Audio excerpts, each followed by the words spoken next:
Yeah. 2 division agents on board. The explosion was their right in.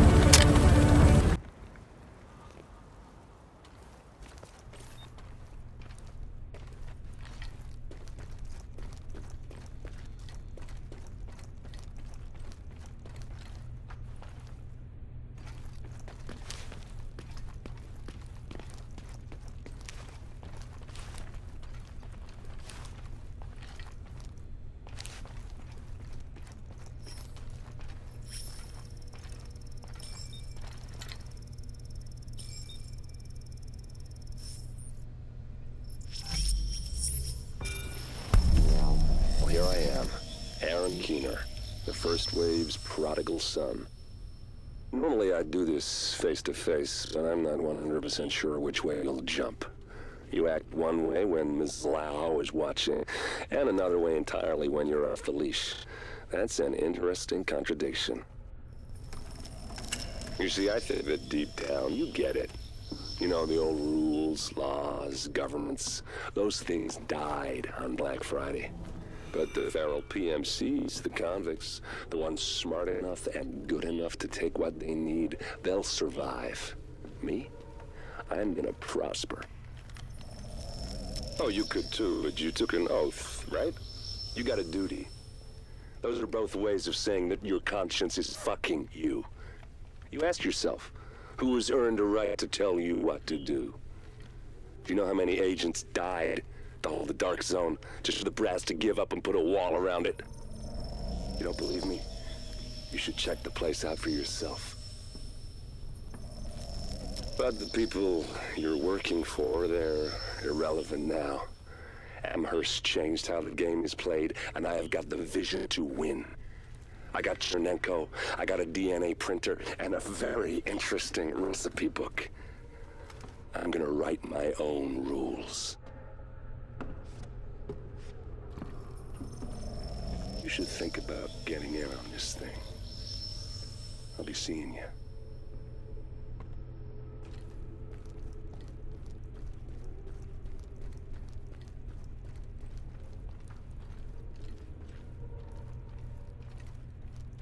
Agent, the information you found in that lab was the crown jewel. I think we can break this thing now.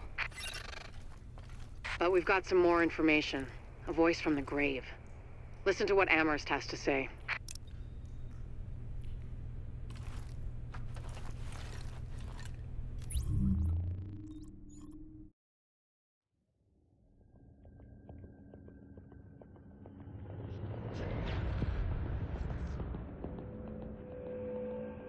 What you're looking at is the smallpox virus, one of the deadliest pathogens on the planet. For centuries, it did a wonderful job of helping keep the human population in check. But times change, and sometimes Mother Nature needs a hand in improving her creations. Like, say, speeding them up a little bit, making them contagious when they should be quietly incubating in a host, or making them more lethal.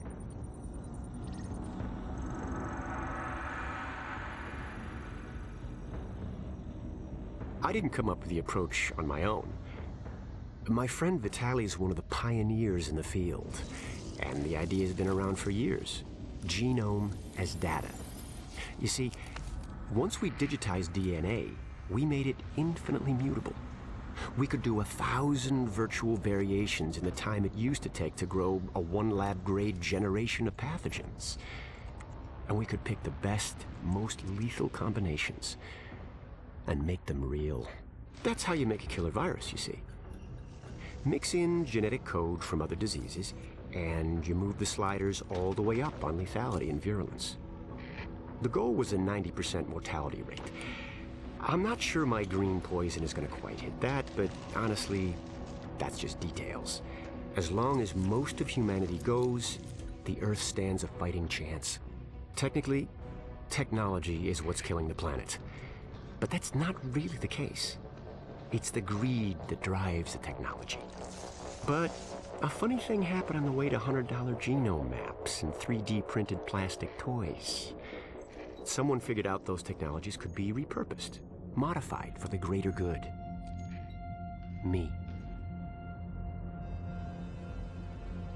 Now, my virus is going to do what nature's always done. Decide who lives and who dies. And if nature decides I die, then I die.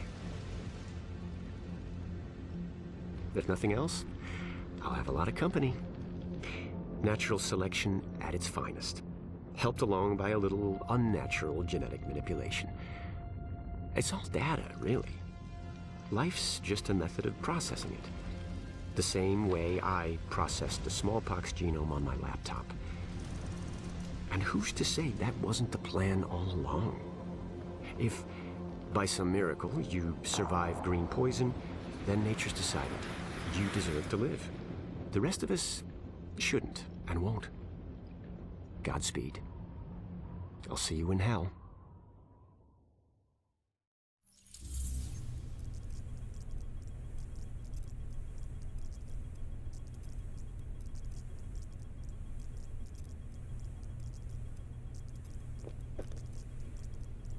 Yeah, that guy's just got a little bit of a god complex, and he certainly is lying to himself when it's natural selection.